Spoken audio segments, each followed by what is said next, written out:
عورت کی نماز پڑھنے کا مکمل طریقہ کیا ہے؟ کیا عورتیں میک اپ کے ساتھ نماز پڑھ سکتی ہیں یا نہیں؟ عورتیں اگر کسی نامحرم کے سامنے یا آفس وغیرہ میں نماز پڑھ رہی ہیں تو وہ کس طریقے سے پڑھیں گی؟ آئیے جانتے ہیں اس ویڈیو میں۔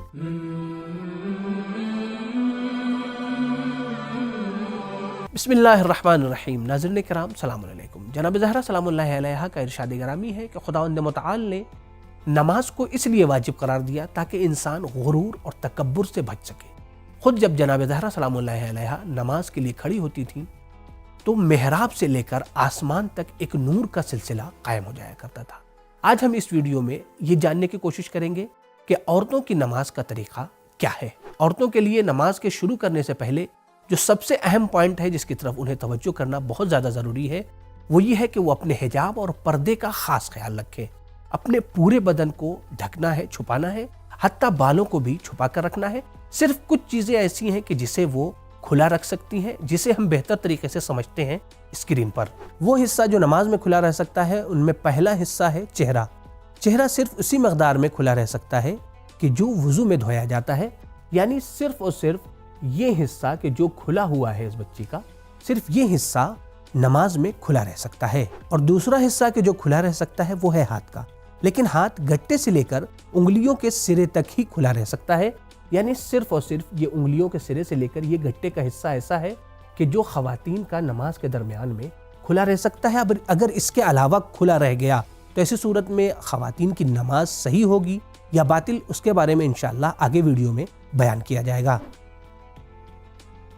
تیسری چیز جس کا چھپانا واجب نہیں ہے وہ ہے ٹخنے سے نیچے پیر، جیسا کہ آپ دیکھ رہے ہیں، لیکن ہاں جب کوئی نامحرم نہ ہو تبھی اس حصے کو کھلا رکھ سکتی ہیں، لیکن اگر نامحرم ہیں تو پورے پیروں کو چھپانا ضروری ہے، یعنی نامحرم کے سامنے موزہ پہن کر یا کوئی ایسی چیز پہن کر نماز پڑھنا ہے جس سے آپ کا پیر چھپا رہے۔ اب اگر اس سے زیادہ کوئی حصہ کھل جا رہا ہے تو ایسی صورت میں عورت کی نماز کا کیا حکم ہے؟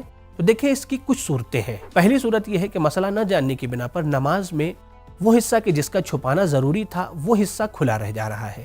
تو یہاں پر آیت اللہ سستانی حفظہ اللہ کے فتوے کے مطابق اگر عورت نے مسئلے کو سیکھنے میں کوتاہی اور کمی کی ہے تو ایسی صورت میں احتیاط واجب کی بنا پر اسے دوبارہ نماز پڑھنی ہوگی۔ دوسری صورت یہ ہے کہ غلطی سے کوئی حصہ کھل جا رہا ہے تو ایسی صورت میں فوراً نماز کی ہی حالت میں وہ حصہ عورت چھپائے گی، اور اس درمیان کی جتنی دیر میں وہ حصہ چھپا رہی ہے کوئی بھی ذکر اسے انجام نہیں دینا ہے۔ تیسری صورت یہ ہے کہ جان بوجھ کر یا لاپرواہی میں اپنے بدن کے حصے کو کھلا رکھا ہے، وہ حصہ کہ جس کا چھپانا ضروری تھا اسے نہیں چھپایا ہے، تو ایسی صورت میں نماز باطل ہے۔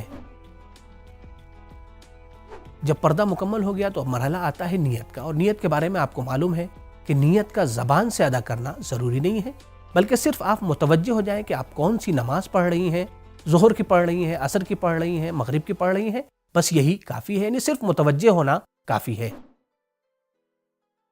نیت کے بعد دوسری چیز ہے تکبیرۃ الاحرام، یعنی اللہ اکبر کہنا۔ اس میں خاتون کو اس بات کا خاص خیال رکھنا ہے کہ اس کا بدن حرکت میں نہیں ہونا چاہیے بلکہ بالکل ساکن ہونا چاہیے۔ اگر جان بوجھ کر حرکت کے عالم میں کوئی خاتون تکبیرۃ الاحرام کہہ رہی ہے، یعنی اللہ اکبر کہہ رہی ہے، تو اس صورت میں اس کی نماز باطل ہو جائے گی۔ تکبیر کہتے وقت مستحب یہ ہے کہ ہاتھوں کو کانوں کی لووں تک لے کے جایا جائے، جیسا کہ اس ویڈیو میں آپ دیکھ رہے ہیں۔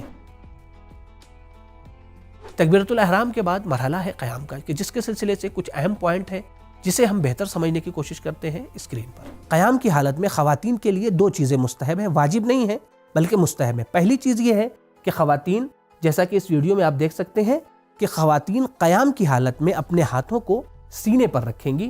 یہ پہلی چیز ہے کہ جو مستحب ہے، واجب نہیں ہے۔ دوسری چیز کہ جو مستحب ہے وہ یہ ہے کہ خواتین اس طریقے سے کھڑی ہوں گی کہ وہ اپنے دونوں پیر کو ملا کر رکھیں گی، جس طریقے سے یہاں پر آپ دیکھ رہے ہیں ویڈیو میں کہ دونوں پیر ملا ہوا ہے۔ یہ عمل مستحب ہے، واجب نہیں ہے۔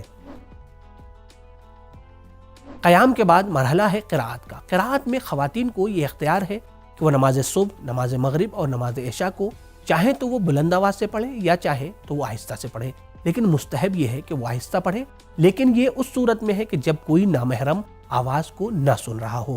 لیکن اگر کوئی نامحرم آواز کو سن رہا ہو تو آیت اللہ سستانی حفظہ اللہ یہ فرماتے ہیں کہ احتیاط واجب کی بنا کے اوپر ان نمازوں کو بھی اسے آہستہ پڑھنا ہے، لیکن آیت اللہ خامنئی حفظہ اللہ فرماتے ہیں کہ بہتر یہ ہے